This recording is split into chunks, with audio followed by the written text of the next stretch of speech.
తిరుమల శ్రీవారి దర్శనార్థం విచ్చేసే భక్తులకు మరింత సౌకర్యవంతంగా, పారదర్శకంగా వసతి కల్పించాలని టీటీడీ ఈవో జె శ్యామలరావు అధికారులను ఆదేశించారు.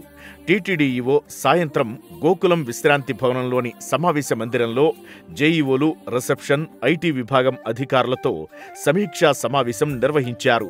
ఈ సందర్భంగా వసతి విభాగం అధికారులు పవర్ పాయింట్ ప్రజెంటేషన్ ద్వారా తిరుమలలో ఎన్ని గదులు అందుబాటులో ఉన్నాయి, ఎంతమంది యాత్రికులకు వసతి కల్పించవచ్చు అనే అంశాలపై ఈవోకు వివరించారు.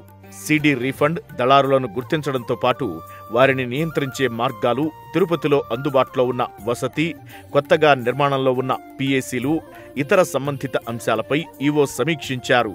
అనంతరం పదే పదే వసతి పొందుతున్న వారి వివరాలు, గదులు సక్రమంగా ఖాళీ చేయకపోవడం, ఇతర సమస్యలపై సమగ్ర నివేదిక ఇవ్వాలని అధికారులను ఆయన ఆదేశించారు. ఈ సమావేశంలో వసతి విభాగం డిప్యూటీ ఈవోలు, ఇతర అధికారులు పాల్గొన్నారు.